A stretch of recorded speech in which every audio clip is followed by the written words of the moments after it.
Боор ооруганда эки коркунуч бар. Цирроз болуп кетет деп коркот и боордо рак пайда болот деп коркот да. Эмне үчүн рак пайда болот? Гепатиттер, вирустук гепатиттер, өзгөчө гепатит Б менен дельта. Ошол клетканын ичине кирет дагы ДНК чынжырында жайгашат. Ошондо канча дарылабаса дагы ошол чынжырда кала берет да. Анан ошол ДНК өзгөргөн болот. Өзгөргөн, мутированный. Ошондон рак болуп кетиши мүмкүн. Анан боор цирроз болуп кетет деп коркот. Цирроз деген эмне ал? Ал жанагы боордун защитный функциясы да. То есть боор восстанавливающийся орган деп коет. То есть өзүн өзү бүтөйт деген орган. Кантип бүтөйт? Жанагы боордун клеткасынын айланасында бир клеткалар бар да, звездчатые депчи. Ал деген жанагындай жипке окшогон фибриновые нити деп коет да. Ошондой чыгарат. Ошондо боор воспаление болгондо клетка бузулат. Ошону оңдогонго тигил жип менен тигип салат да. Жөнөкөй айтканда.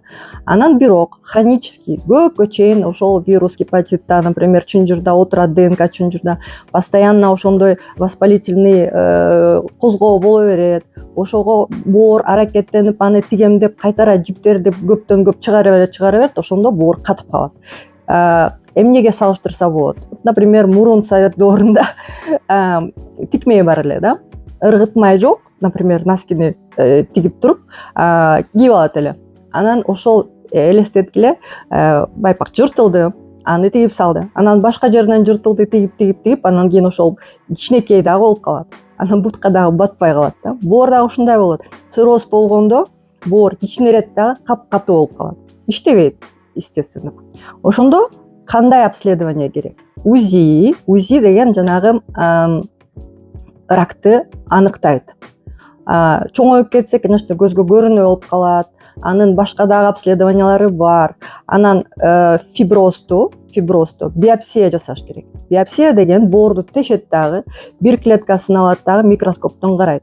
Ал аябай жанагы жөнөкөй эмес да процедура. Бирок анын ордуна мондай фиброскан деп фиброэластометрия деген обследование бар да. Ал эмне кылат? Ал деген боорду тешпейт. 5 мүнөттүн ичинде эле катыганын көрсөтөт. Анан биопсия караганда бунун неси жакшы? 6 сантиметр боорду карайт, 1 миллиметр эмес. Анан ошол дарылап атканда бизде мүмкүнчүлүк бар. Пациент келди, жана боору өзгөрүп турат, катып турат. Анан кийин дарыладык. Дарылагандан кийин дагы бир жолу текшерсе болот да. Анан биопсияны элестеткиле дарылаганга чейин тештик, дарылап атканда тештик, бүткөндө тештик. Ошондо фиброскан деген аябай жакшы нерсе. Бирок биздин аппарат эмнеге жакшы мактап коеюн? Шаарда встроенный деп коет. УЗИ дагы бар, фиброскан да бар. Бирок бул французский аппараттар ошол дүйнө жүзүндө эксклюзивный правалары бар да. Канча миңдеген кишинин биопсиясын ушул фиброскандын жанагындай показательдерине салыштырып туруп, ошондой чыгарган доказательный метод деп коет да. Ошондо бул аппараттын күчү көп. Тигил УЗИге жанагы встроенный аппараттар андай күчү жок.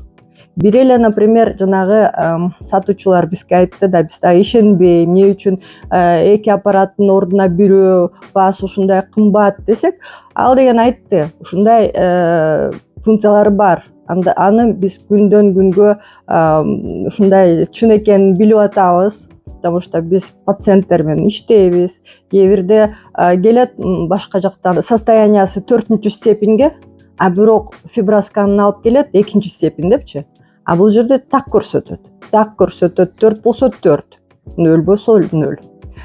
Ошол анан бул фиброскан деген жана оорубаган адамдарга да керек.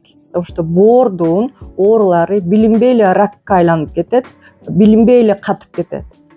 Анан карап турса жакшы да. Бизде Кыргызстанда ошол жалаң эле ушинтип жөрмөлөп баспай калганда келет да врачка. Эртерээк келип көрүп койсо, может быть, дарылаганга мүмкүнчүлүк бардыр. Ошон үчүн мен айтарым, карагыла өзүңөрдү, бооруңарды текшерип тургула.